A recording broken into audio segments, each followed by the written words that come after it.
Maya-maya pa ay binati ni Kuroda ang dalawa dahil nagawa ulit ng mga itong makahabol, at sinabing walang duda na ang dalawa ang nagbigay ng maraming kasiyahan sa Inter-High ng nakaraang taon. Pero dahil laging magkakontra sina Ima Izumi at Naruko ay gusto ng mga ito na isa lang sa kanila ang magaling. Nagpatuloy ang pagtatalo ng dalawa sa kung sino ang mas magaling sa kanila, kaya tinanong ni Kuroda kung naroon lang ba ang dalawa para magpayabangan sa isa't isa, pero sa isip nito ay iniisip ni Kuroda kung isa ba iyon stratehiya o isang pag-aaway. Kumilos na ulit sina Kuroda sa paakyat na daan, bagay na hinangaan ng mga manunood sapagkat pambihira umano ang bilis niyon sa pag-akyat bilang isang dating climber. Hinamon ni Kuroda si Naruko na habulin sila dahil alam nito na dati iyong sprinter, at maging ang mga manunood ay iniisip na hindi yun magagawa ni Naruko dahil hindi naman ito climber. Ngunit ang hindi nila alam ay nagsanay si Naruko sa pag-akyat, kaya hindi makapaniwala ngayon ang mga nanunood sa bilis ng takbo ni Naruko. Ginawa niya ng version 2 ang tinatawag niyang Armstrong climb, at iyon ang ginagawa niya sa mga oras na ito. Itinataas niya ang kanyang mga daliri sa paa na karaniwang nakatutok pababa at itinutulak, at ginagawa niyang puwersa ng pag-usad ang lahat ng lakas na iyon nang hindi nasasayang. Nagpapasalamat pa si Naruko na hinamon siya ni Kuroda sa paakyat na daan dahil naipakita niya ang Armstrong climb version 2 tiptoe advance. Nagawa ng makahabol ni Naruko, bagay na ikinagulat ni Kuroda, at doon na nagsimulang maghiyawan ang mga manunood para sa paghanga ng mga ito kay Naruko.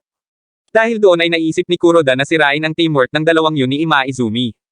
Tinanong niya ang mga ito kung sino sa dalawa ang ace.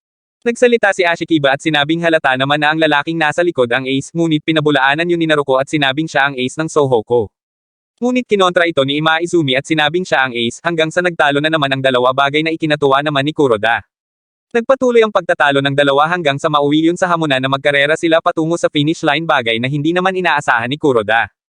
Kung sino umano ang mauunang makatawid sa finish line ay siya ang ace ng Sohoko, kaya hindi na nila pinatagal pa at sinimulan na ng dalawa ang kanilang karera, at para naman hindi mapag-iwanan ng mga iyon ay umarangkada na rin sina Kuroda at Ashikiba. Habang pinapanood ang patuloy na pagtatalo ng dalawa ay iniisip ni Kuroda na pagkakaisa ng team ang pinakamahalaga bago ang finish line, at madali umanong buwagin ang mga kalaban na kulang sa ganoong uri ng pagkakaisa.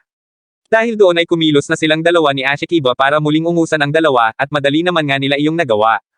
Gaya rin ng inaasahan niyang mangyayari ay nagsisihan nga sina Ima Izumi at Naruko kung sino ang may kasalanan kung bakit nila ang mga ito naunahan, kaya mukhang hindi na umano niya kailangang pindutin ang switch niya.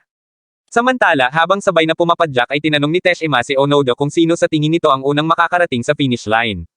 Bilang pagsuporta sa kanilang team ay sinabi ni Onoda na malamang ay ang Team Sohoko ang manggenguna, pero sa pagitan pala ni Naruko at Ima Izumi ang itinatanong nito. Bahagyang nagtaka si Onoda, kaya sinabi ni Teshima na sinabihan niya ang dalawa na ang mga iyon na ang magdesisyon kung sino ang magiging ace ng kanilang team. Naniniwala umano si Teshima sa lakas ng dalawa. Bagaman hindi ang mga iyon magkasundo at palaging nag-aaway at hindi nagtutulungan, mas alam naman umano ng mga iyon kung ano ang kailangan nilang gawin kaysa sa kahit sino.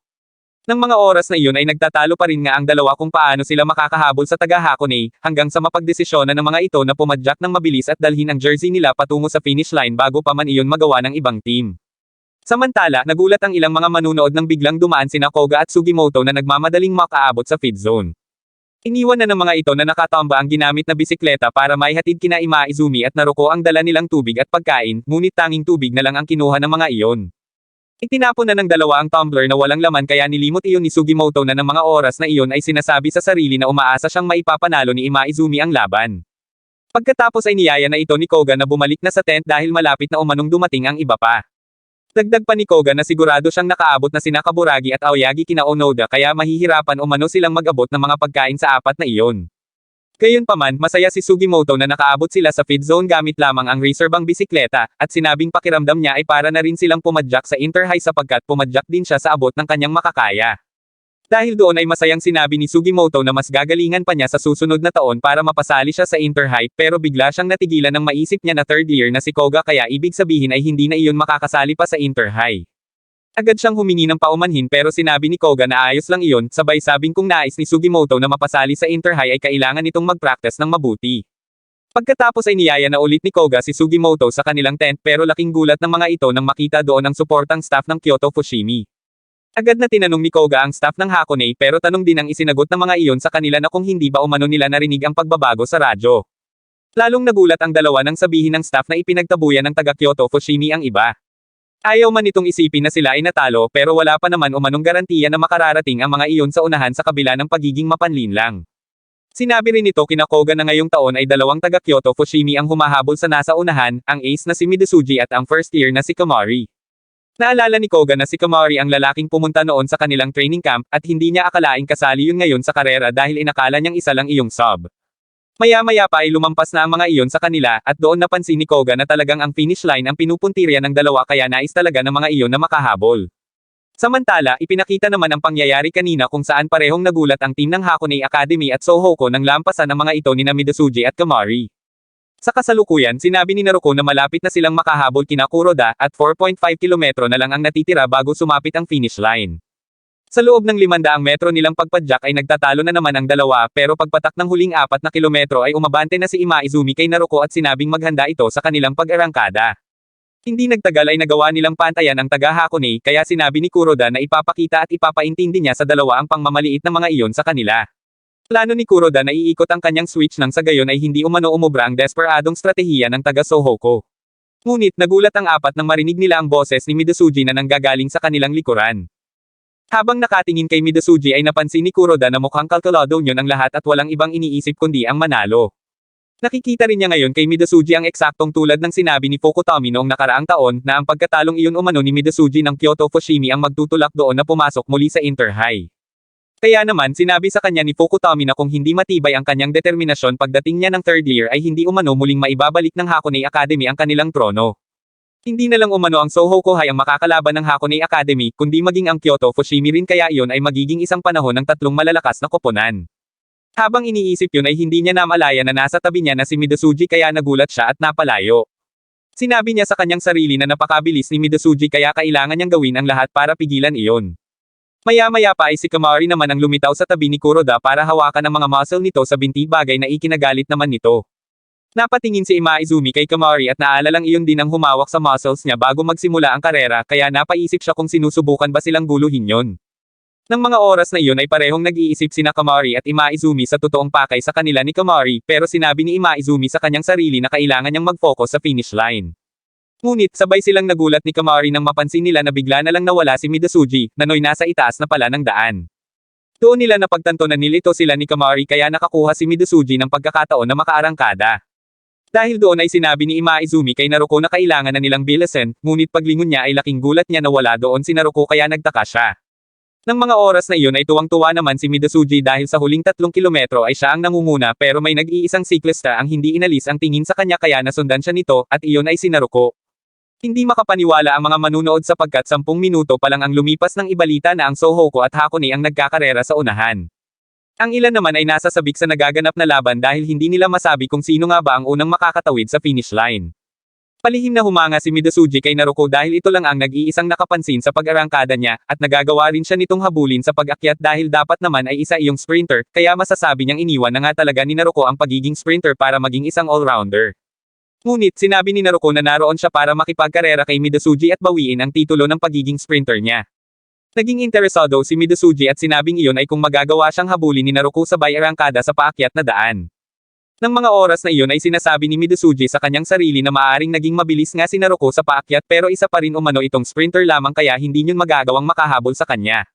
Ngunit kasabay ng mga manunood ay nagulat din si Midasuji nang makitang kapantay niya na si Naruko at nagagawa nitong sabayan ang bilis niya. Dahil doon ay sinabi ni Midasuji kay Naruko na magtulungan na lang sila hanggang sa finish line nang sa gayon ay makarating umano sila doon ng mas mabilis. Para mas makumbinsi si Naruko ay sinabi ni Midasuji na makikipagtulungan siya na maayos dahil nais lang naman niyang makapagtapos ng mataas na ranggo ngayon para bukas. Nagpatuloy ang pang-uuto ni Midasuji pero hindi iyon umubra kay Naruko kaya naman nagsimula na ulit umarangkada si Midasuji at nagpalit pa ito ng gear para mas mapabilis. Napansin ni Naruko na naging mas malakas pa ngayon si Midasuji kumpara noong huli niya itong nakalaban sa Osaka, ngunit nagulat siya nang sabihin nito na ipapakita nito sa kanya ang espesyal na itinatago sa kanyang manggas. Samantala, nagmistula namang nakasakay sina Makishima sa isang monster truck dahil sa estilo ng pagpapatakbo ni Tadakoro sa loob ng kagubatan para makaiwas umano sila sa matinding trapiko. Nang mga oras na iyon naman ay inisip ni Imaizumi na sumunod si Naruko kay Midasuji, kaya naman sinabi ni Kuroda kay Ashikiba na itotodo na rin nila ang bilis nila para makahabol dahil kailangan umanong maging parte ang Hakone Academy ng karera patungo sa finish line. Doon na inalok ni Kuroda si Imaizumi na makipagtulungan sapagkat pare-pareho naman nilang gustong pigilan si Midasuji. Saglit na nag-isip si Imaizumi pero hindi nagtagal ay pumayag na rin ito na makipagtulungan kaya agad na silang pumadyak ng mabilis. Nauna nang mag-draft si Kuroda bagay na hinangaan ni Imaizumi sapagkat iba umano ang klase ng pagpadyak nito kaysa kanina at doon niya naalala ang binabanggit nito kanina tungkol sa switch. Nang mga oras na iyon ay batid ni Ashikiba na binago na ni Kuroda ang switch nito dahil palagi umano itong mabilis sa tuwing ginagawa iyon. Naikwento na noon ni Kuroda sa kanya ang tungkol sa sinasabi nitong switch at iyon ay ang peklat nito sa may tenga, na sa tuwing AON nito ay tinatanggal umano nito ang hindi pa gumaling na sugat gamit ang kuko nito na siyang nagiging dahilan para magdugo iyon kaya bumabalik umano ito sa dati nitong pagkatao. Ang lalaking hindi kayang tanggapin na hindi siya pinakamahusay sa lahat ng bagay at pagkatapos ay pinapalakas niyon ang kanyang pagiging mapagkompetensya at ang kanyang focus. Biglang napansin ni Ima Izumi na tumaas na rin ang pressure ni Ashikiba at pagkatapos ay napaisip siya kung nagkamali ba siya sa pakikipagtulungan sa dalawang iyon. Naisip niya na tinutulungan niya ang mga kalaban para makarating sa finish line, gayong may isa ng taga Sohoko ang nasa unahan malapit sa finish line kaya dapat ang ginawa niya ay pigilan na lang ang mga taga Hakone. Pero sa kabilang banda ay alam niya makakarating din naman ang mga ito kahit hindi siya nakipagtulungan at kapag nangyari iyon ay mag-isa na lang si Naruko. Nagpatuloy ang pagpapalitan nina Ima Izumi at Kuroda sa pagdadraft nang biglang sabihin ni Ashikiba kay Kuroda na siya naman ang magdadraft bagay na hindi niyon pinayagan dahil si Ashikiba umano ang ace at ang trabaho niyon ay ang marating ang finish line. Kailangan lang umanong magtiwala ni Ashikiba sa assistant nito at tipidin ang lakas kahit anuman ang mangyari. Mas binilisan pa ni Kuroda ang pagpadyak pero hindi pa rin nila nakikita si Midosuji sa unahan sa natitirang 2.5 na kilometro kaya napatanong si Ima Izumi sa kanyang sarili kung hindi ba sila magtatagumpay sa paghabol sa unahan. Dahil doon ay ipinagkatiwala niya na lang kay Naruko ang laban na noy tila nauubusan na ng lakas sa paghabol kay Midosuji. Maging ang staff ng karera ay iniisip na si Midosuji na ang mananalo dahil patuloy lang ang pag-arangkada nito. Kampante na rin si Midosuji na siya na ang mananalo at iyon umano ang patunay na siya ang pinakamalakas kumpara sa iba.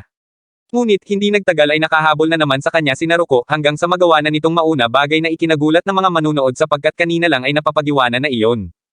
Pero ayon sa isang manunood, sinadya ni Naruko na magpaiwan kanina para matipid niyon ang lakas sa paakyat na daan, sapagkat ang kurso ng unang araw ay sumusunod sa isang paikot-ikot na daan pagkatapos ng lawa ng Chuzenji patungo sa huling pataas na pag-akyat. Kapag nakaraan na ang mga iyon sa Birch Forest, magiging isang patag na daan na iyon sa paanan ng bundok ng Nantation, bagay na pabor sa numero 3 ng Sohoko dahil dati iyong sprinter. Dahil doon ay inilabas na ni Midosuji ang kanyang special technique at saka ulit umarangkada.